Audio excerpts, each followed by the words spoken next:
So hey everybody, today what I wanted to talk about was how much cardio should you be doing in your off season.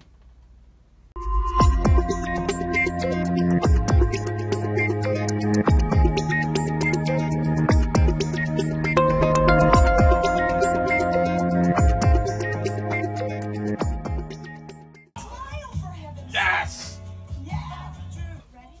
Now find that beat. Yeah! That's right. Ho! Now stop. Oh shit! Oh, that's embarrassing. Looks like you guys caught me doing a little bit of jazzercise. Can't help it. Sometimes you gotta get that heart rate going, get that blood pumping. No big deal. So anyways, today's video is all about how much cardio should we be doing in our off season. Now, this is kind of a question I get a lot, and really it's multifaceted. It's layered. It's like an onion. So that we definitely know that there's some benefits to having cardio within our normal exercise routine, right? So some of those things being like heart rate, blood pressure, your lipid profiles, you can use it as stress relief. And so just in general, there are a lot of health benefits to having cardio within your normal exercise routine. But as a physique competitor, now how does that change? So when you look at health benefits in exercise, a lot of the health benefits associated with exercise have been done in the past with cardiovascular exercise. That's kind of the norm thing, right? So within the last 30 or so years, resistance exercise and health benefits has been something that has come up. And so we know that there are still positive health benefits for resistance training as well. Now, that being said, as a physique athlete, the normal go-to is that I want to eat as many calories as possible while doing the least amount of cardio possible.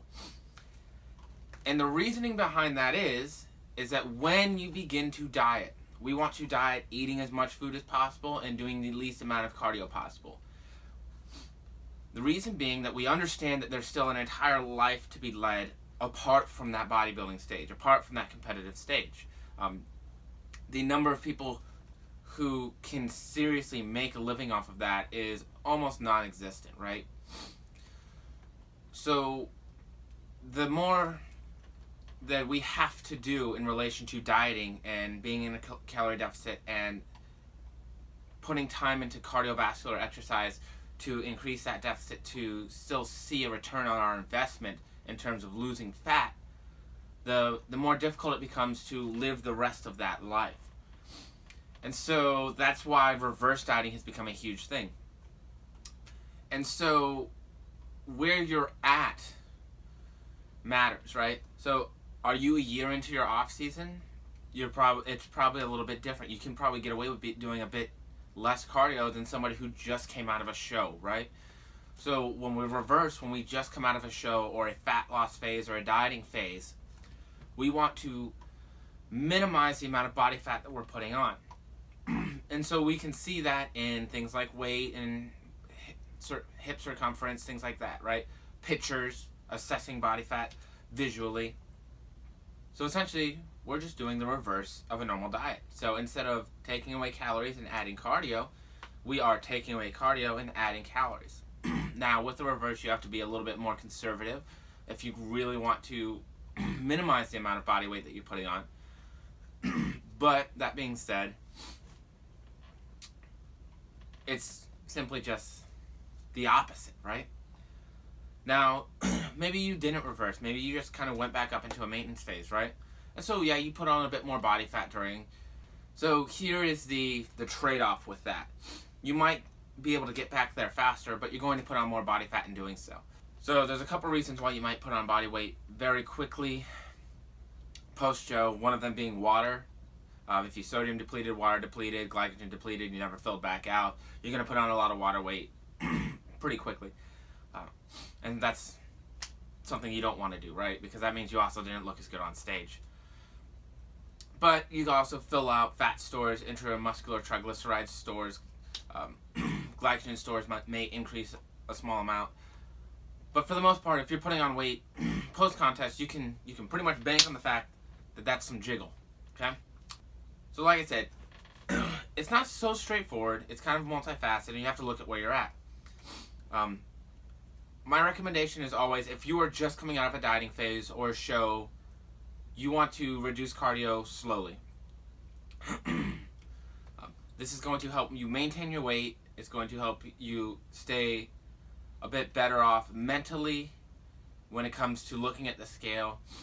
And to be fair, when I say slowly, you can still cut a reasonable chunk of that cardio out because of the fact that you're in such a heavy deficit. And it just depends how you want to deal with food versus cardio and what's more important for you to get back to a regular maintainable levels first. Now, if you're deep into an off season, take myself for example. I like to do powerlifting when I'm not bodybuilding. I still do cardio. Shh, don't tell people. Reason being, the cardiovascular adaptations add to work capacity. The higher my work capacity is, the more volume I can get in, the more I can grow. Now, I say I like to do powerlifting, but I'm still a bodybuilder. So, my training is still more centered on volume and growth than necessarily the lower rep ranges. Right? So, instead of maybe doing singles or doubles, we focus more on triples and sets of 4 and 5 in terms of strength. Does that translate as well to the platform? Probably not. However, remember, my main goal is still bodybuilding. I use powerlifting to keep me accountable. But even in the powerlifting world, a lot of people will tell you don't do cardio. But if you get to a set of 8 on squats, a set of 9 on squats, a set of 10 on squats while you're increasing volume, and your lungs, your cardiovascular system can't keep up with it, then that shows work capacity is too low to be able to keep up with the volume of your training. So, cardio would probably actually benefit you at this point. It will help you to get through your working sets better, which will help you to get more volume, which will help you to grow. So, it's kind of a double-edged sword. You want to be doing some cardio, but you don't want to be doing so much cardio that when it comes time to diet again, you have nowhere to go with it. Because if I'm doing 3 hours of cardio a week, well, that means if I have to add cardio to that to facilitate a change, I now have to be doing more than 3 hours of cardio a week. So these are just some things to keep in mind. It's really simple, I know. But keep that in mind when you're looking at how much cardio you're doing in your off season and in your improvement season. The other main thing that I see is, why aren't I growing? Or my upper body is growing great, but my legs aren't responding. Remember that when it comes to growing and putting on muscle, recovery is important. If we're doing an excessive amount of cardio, one, we're giving our body reason to stimulate type 1 muscle fiber growth, right? So we're telling it that we need those type 1 fibers. Type 1 fibers tend to be smaller in nature, and so those type 1 fibers are just, they're cardiovascular fibers. So if we're doing an excessive amount of cardio, there's 2 problems we have there if we're trying to put on size, or 2 possible problems, right? First and foremost is that we are facilitating type 1 muscle fiber growth, which type 1 muscle fibers are just smaller in size. So if you're trying to put on mass and size, there's an issue right there. The second issue, and this is probably the one that I think is much more pertinent and probably a better explanation, is that if you're doing a ton of cardio, you're doing more muscle damage, right? So if you're already sore, you already have micro tears, and you're out there doing an hour of cardio, or you're doing excessive HIIT cardio sessions every week, your body just doesn't have the time to recover from all of that exercise stimulus.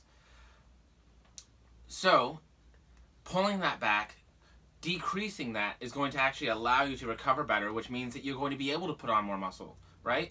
The better I can recover, the more I can lift next time I go into the gym. The more volume I can continue to progress with. The more intensity I can continue to progress with. So on and so forth. So decreasing cardio actually can be very important for muscle growth as well. Remember, we want to be in a calorie surplus, right? So the more cardio we do, the more difficult it might be for us to be in a calorie surplus, and the more difficult it might be for us to actually be recovering properly from our exercise sessions. Well, guys, that's all I've got for today. Pretty simple, pretty straightforward. Anyways, I will talk to you guys soon. Have a great one.